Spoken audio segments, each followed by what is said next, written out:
Bonjour, bon après-midi et merci de nous joindre à nous pour notre webinaire sur le programme canadien antidopage 2021, le PCA. Aujourd'hui, nous présenterons les principales modifications apportées au PCA et répondrons aux questions et aux préoccupations que vous avez. Pour votre information, le webinaire est enregistré et sera disponible pour consultation par la suite, notamment pour quelqu'un qui ne pourrait pas participer en direct. Je m'appelle Elisabeth Carson et je dirige le processus de consultation du CCES sur le PCA.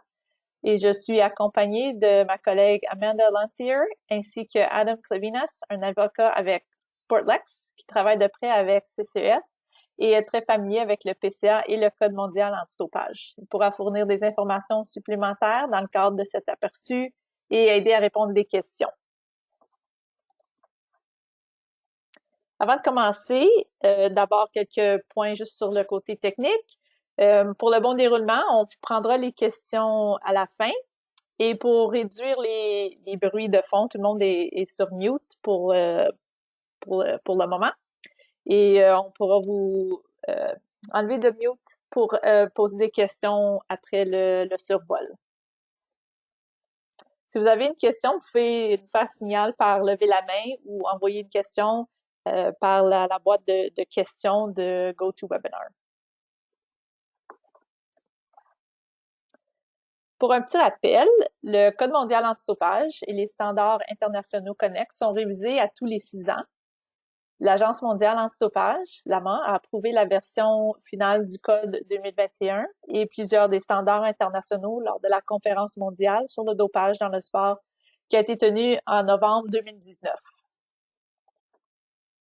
Le Code, c'est le document qui harmonise la réglementation antidopage pour tous les sports dans tous les pays du monde. Et lors de la révision du Code, les signataires, comme le Canada, doivent s'assurer que leurs propres règlements et politiques sont conformes aux articles obligatoires et aux autres principes du Code. Au Canada, le Code est mis en œuvre par l'entremise du Programme canadien antidopage, le PCA, et on a révisé le PCA de 2015 grâce à un effort de collaboration entre nombreuses organisations sportives, par exemple Athlète Cannes, le CRDSC et toutes les autres organisations qui l'ont adopté. Les commentaires qu'on a reçus pendant la période de consultation de cette année ont été pris en compte et intégrés tout au long de la période de consultation.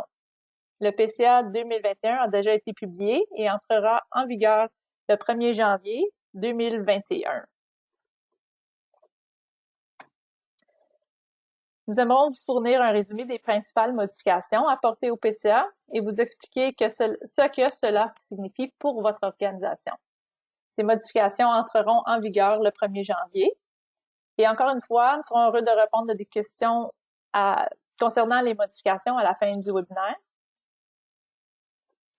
Alors, pour commencer, en vertu du PCA, les athlètes doivent être disponibles pour des contrôles longtemps avant leur participation à une compétition internationale. Ainsi, un athlète ne peut pas contourner l'assujettissement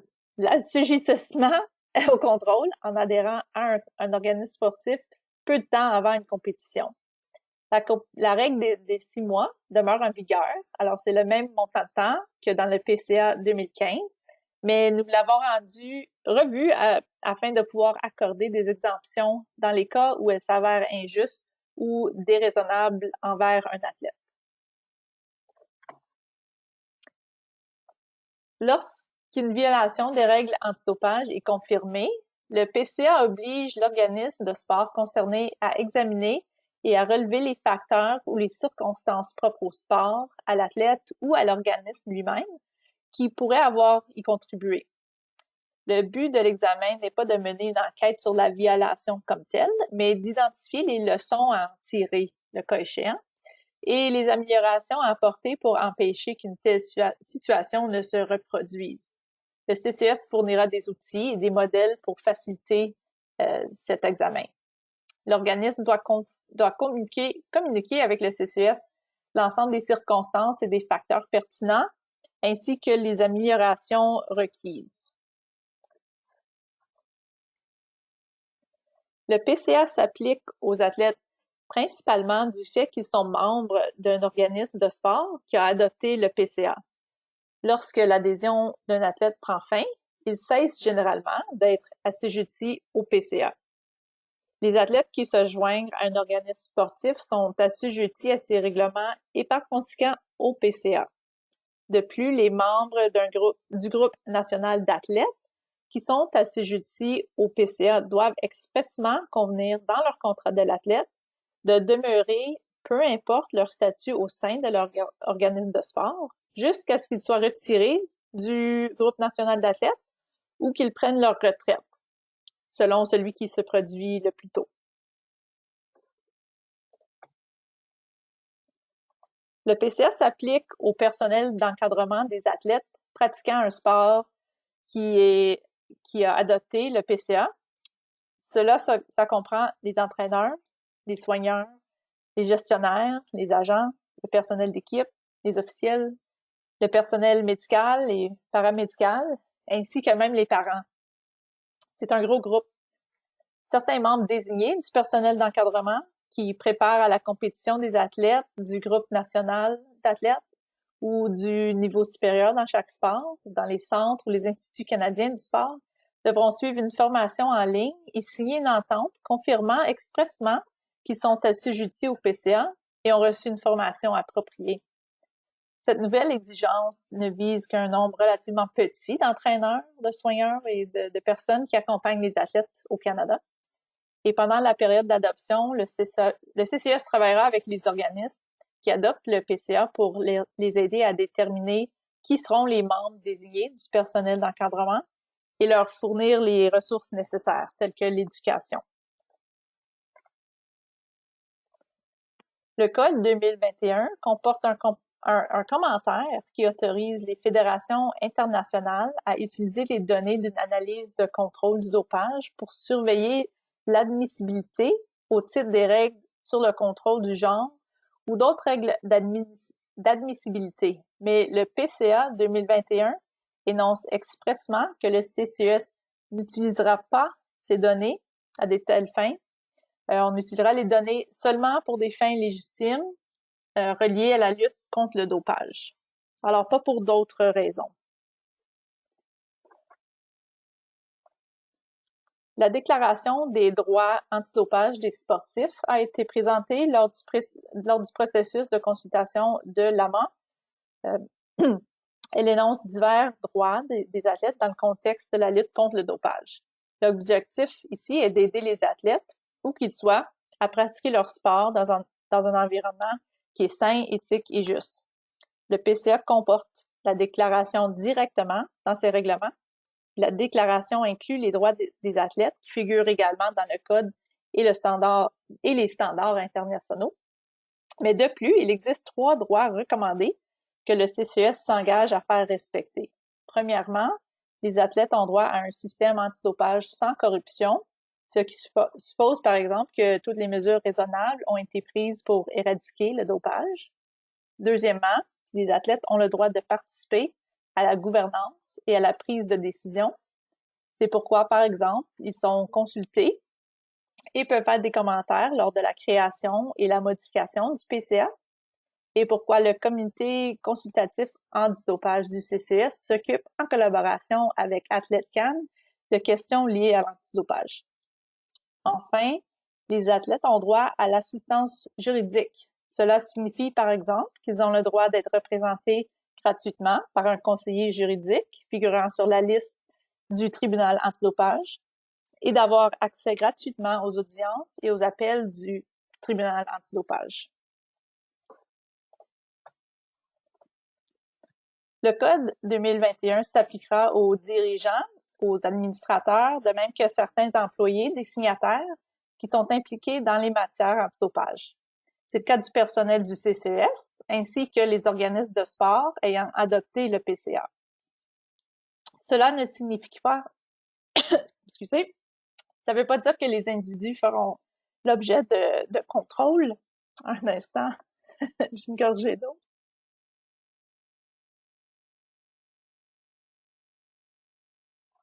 Excusez-moi.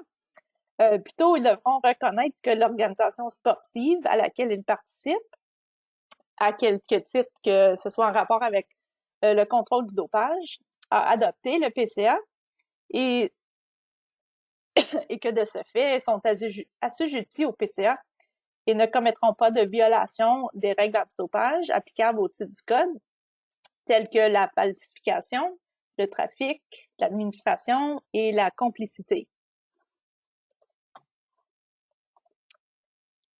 Un athlète qui s'est retiré du groupe cible d'athlètes et souhaite revenir à la compétition doit aviser le CCS 6 mois avant ce retour. Les athlètes retraités qui demandent d'être exemptés de ce règlement ne seront pas autorisés à concourir avant que l'AMA rend une décision concernant l'exemption et le cas échéant de tout appel subséquent soit entendu. Que tout appel subséquent soit entendu.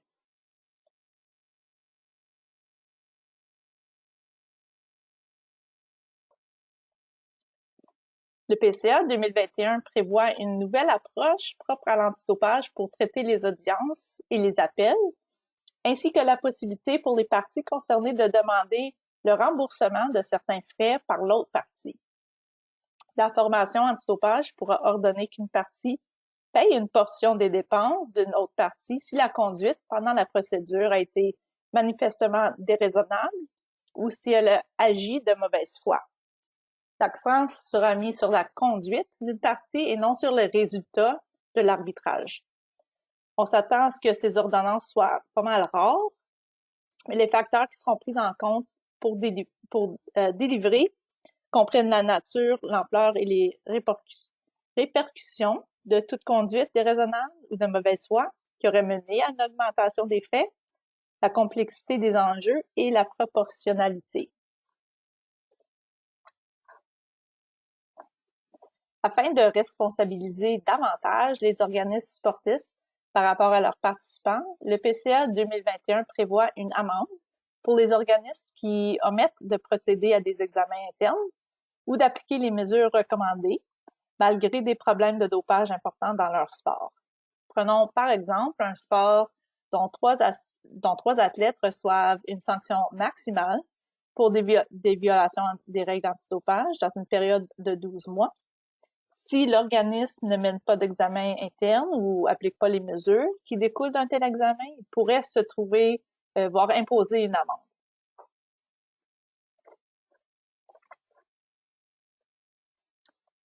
Les athlètes peuvent demander une audience publique sous forme de lien audio qui est publiquement accessible aux procédures de la formation antidopage.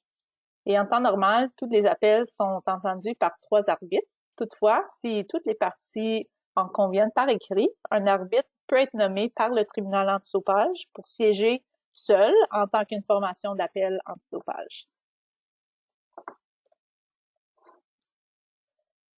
Le PCA introduit une nouvelle catégorie, les substances donnant lieu à des abus, soit les substances qui donnent fréquemment lieu à des abus hors du contexte sportif. Alors, la cocaïne, l'héroïne, MDMA et THC figurent sur la liste des interdictions 2021 de l'AMA et à titre de substances donnant lieu à des abus. Les athlètes qui ont consommé ces substances peuvent obtenir une réduction à leur sanction s'ils sont en mesure de démontrer que la consommation a été faite hors compétition et sans lien avec la performance sportive, auquel cas ils seront désormais suspendus pour 3 mois. La suspension pourrait être réduite à 1 mois si l'athlète suit un traitement approuvé. Le PCA comporte des dispositions transitoires en vertu desquelles un athlète qui purge une suspension au 1er janvier 2021 peut demander une réduction de sanction si les nouvelles règles du PCA 2021 contiennent des dispositions plus favorables. Le CCS examinera notamment tous les cas d'athlètes qui purgent une suspension pour consommation de substances donnant lieu à des abus au 1er janvier afin de déterminer si les nouvelles règles leur seraient plus favorables. Si tel est le cas, le nouveau régime de sanctions sera appliqué. Je vais prendre un moment ici pour voir s'il y a des questions. Vous pouvez lever la main s'il y a des questions, mais je vous rappelais je vous rappellerai aussi que si jamais vous avez des questions après le webinaire soit terminé, n'hésitez pas de m'envoyer un courriel. Les informations seront fournies par la suite avec le remerciement qui va être envoyé par courriel. Alors, n'hésitez pas, après la session, de contacter pour des questions. Alors, je vais envoyer... Gaétan, je vois ta main levée. Je vais enlever ton mute et tu pourras parler. Vas-y, Gaétan. Merci, Elisabeth. La question que j'ai pour toi, c'est nous, on est évidemment un centre, un institut de sport. Les athlètes ne sont pas liés à nous. Ils sont liés à leur fédération sportive. Par contre, on a des employés qui travaillent avec les sports. Donc, le lien d'emploi est avec nous. Ils travaillent auprès des sports. Comment le PCA, je comprends qu'il faut adhérer, mais on n'adhère pas de la même façon qu'une fédération sportive, je comprends? Mm-hmm. Question? Oui. Oui, c'est ça. Pour les organisations telles que la vôtre, comme un institut ou un des centres à travers le Canada, il n'y a pas d'adoption du PCA, mais c'est la convention qui est signée. Et en signant la convention, c'est comme indiquant que vous êtes partenaire dans la lutte contre le dopage. Et pour ce qui est des employés au centre ou aux instituts qui ne sont pas nécessairement des employés des organismes de sport qui adoptent le PCA, ils ont quand même, on peut travailler ensemble pour identifier quels sont vos employés qui travaillent de très proche avec les athlètes dans les groupes nationaux de ces organisations-là et offrir l'éducation à ces employés. C'est certainement un outil qui est disponible et qu'on encouragerait certainement pour les centres et les instituts de mettre en place avec les employés qui travaillent avec ces athlètes qui sont à ce haut niveau. J'imagine que les sports, dans notre cas, les sports vont considérer, par exemple, le physiothérapeute qui est notre employé, mais qui est à temps plein avec eux, le médecin, le thérapeute, peu importe le type d'emploi. Mm-hmm. À temps plein avec eux, est-ce que tu penses que les sports vont les ajouter sur leur liste de personnel qui doit être formé dans le cadre du sport? Ça se peut. Ça va être une discussion avec chaque sport. On va rencontrer chacune des organisations à travers les 2 prochains mois pour exactement identifier les employés ou ce ne sont pas tous des employés, évidemment, mais le personnel d'encadrement qui travaille régulièrement avec une équipe ou qui sont sous contrat avec l'organisation, qui voyagent avec les équipes à des événements. Alors, il se peut qu'il y a des gens qui sont identifiés, qui seraient des employés chez vous, mais en travaillant ensemble, on pourra identifier ceux qui, peut-être qu'il y en a qui sont déjà identifiés, mais on peut aussi identifier les autres. Ça serait pas, c'est tout en ligne, le programme d'éducation. Alors, je pense qu'on pourra voir si quelqu'un a déjà créé un compte. Ils sont déjà inclus dans l'éducation. OK, merci. Oui, bonne question. Merci beaucoup, Gaétan. Je vois pas d'autres questions en ce moment. Mais comme j'ai dit, s'il y en a d'autres qui viennent par après, simplement me contacter. Et avant de conclure, je vais faire un rappel pour tout le monde pour les prochaines étapes en termes de l'adoption. Alors, la publication de la version définitive du PCA a été publiée le 15 octobre et les organismes nationaux et multisports qui ont des membres comme athlètes ont jusqu'au 31 décembre pour officiellement adopter le PCA avant qu'il entre en vigueur le 1er janvier. En ce qui concerne les prochaines étapes, le conseil d'administration de chaque organisme qui adopte doit officiellement adopter le PCA par motion et fournir une copie du procès-verbal au CCES. Ça fait partie du dossier d'adoption. Et le contrat d'adoption du PCA doit aussi être signé d'ici le 31 décembre. Le CCS s'assurera la coordination de la réunion annuelle d'hiver, qui comprend la révision des responsabilités qui sont décrites dans le contrat, l'identification des membres désignés du personnel d'encadrement et la mise à jour du groupe national d'athlètes, par exemple. Du soutien est offert par le CCS à travers le processus et la période d'adoption. Et les précisions et les documents de référence qui font partie du dossier d'adoption ont été fournis à toutes les organisations la semaine passée.